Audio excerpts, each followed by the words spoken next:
Hello everybody, this is Blimpo1234 coming at you live. Now, I am coming at you with more of a tutorial video. I'm sorry it took me so long to do more of these. Where we left off with Ash. I recommend the R4C, the M45 Miyasek, and the Breach Charge. I know her tactical special ability is already a breacher.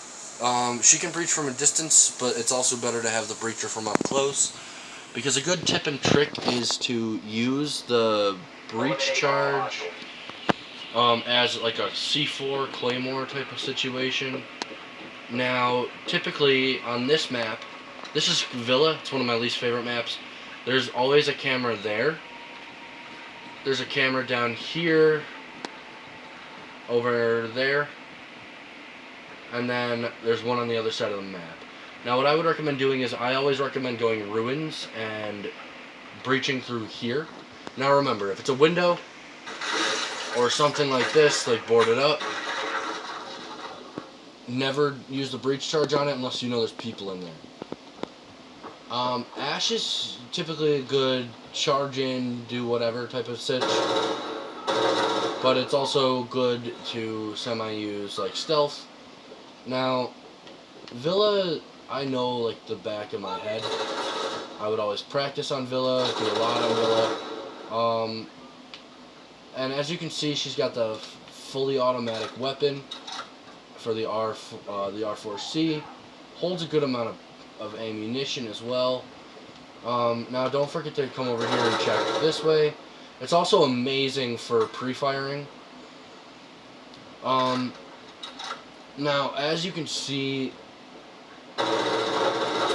it's got an amazing fire rate as well, and it has the highest damage.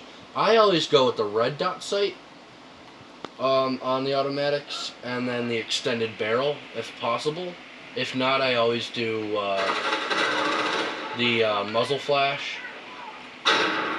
Now, you probably noticed I haven't had to use any breach charges yet. This is a T-hunt, so they're most likely coming to me.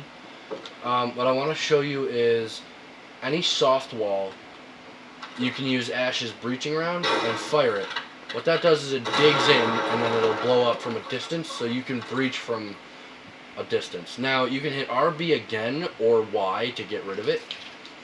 Now, what I would recommend doing is watching your corners, because they're most likely going to be either checking this wall. So if you're entering through the wall you breached from, always be careful. Now, whenever you're in a firefight like this, I always recommend swapping to your secondary. Now, as you can see, this doesn't have much munitions, but if you have a good trigger finger, you can get a lot. You can do a lot of damage really quickly. It's a highly accurate weapon, and always hit X again.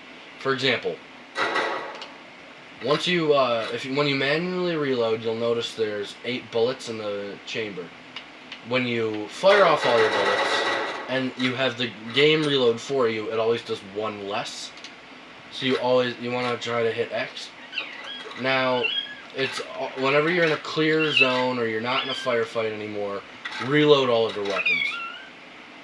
Alright, now a good way to play Ash is to do a lot of just breach in heavy and go.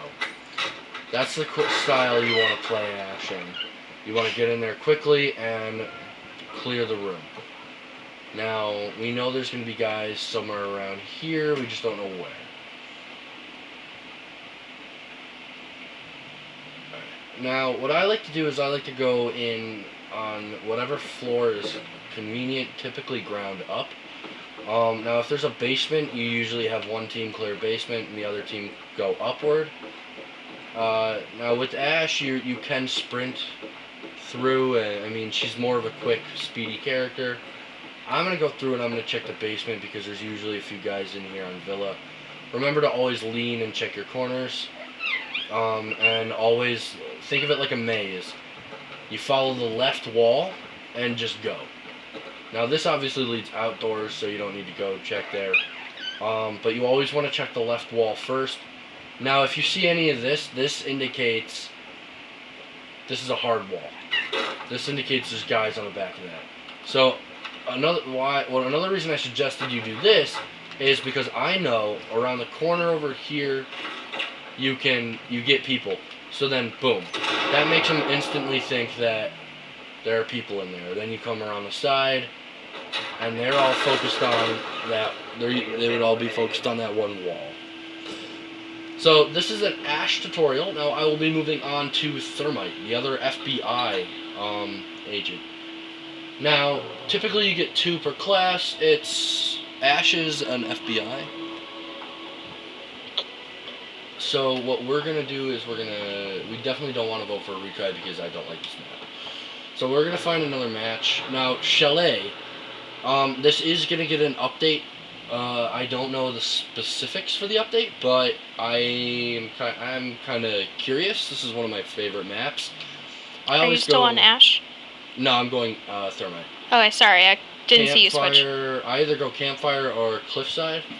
I usually do Campfire just because you can either go both ways. Now for this, I recommend Thermite with his 556 11 and the M45 Miosik always. Now do his stun grenade with that. Now Thermite's ability is pretty self-explanatory. He's got Thermite charges. So with the Thermite charges, he's classified as what's known as a hard breacher. The hard breacher can breach hard or soft walls. So whenever you get the opportunity to go up to a soft wall and breach, I like to go through the basement first just to clear out. Now keep in mind this is a T-hunt, so you wouldn't typically want to do this.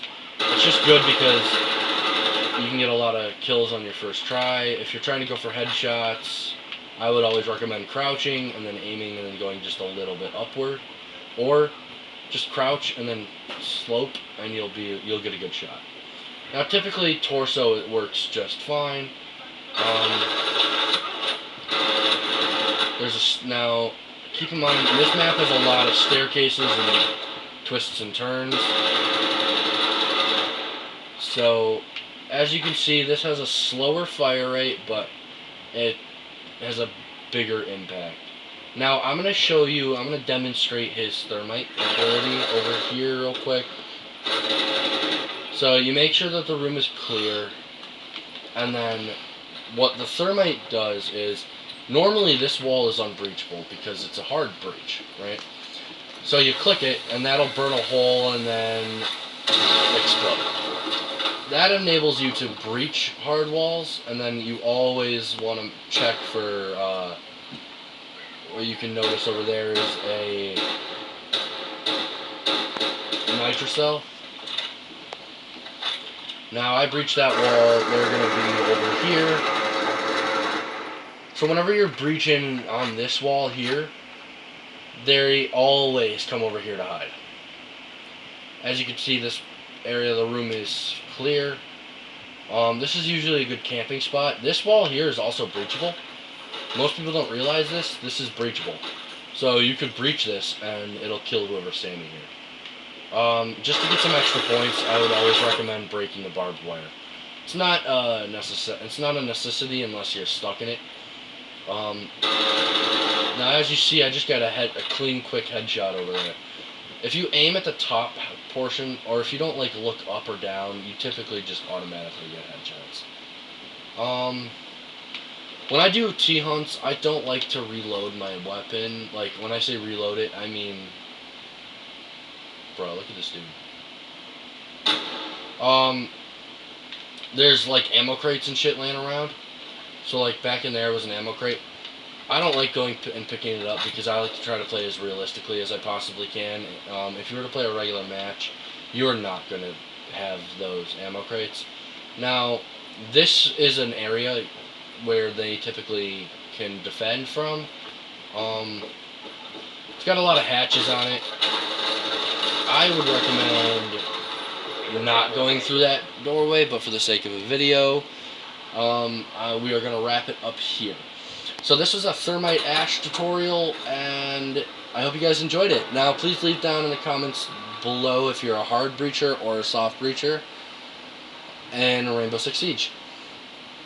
This has been Blimpo1234, signing out.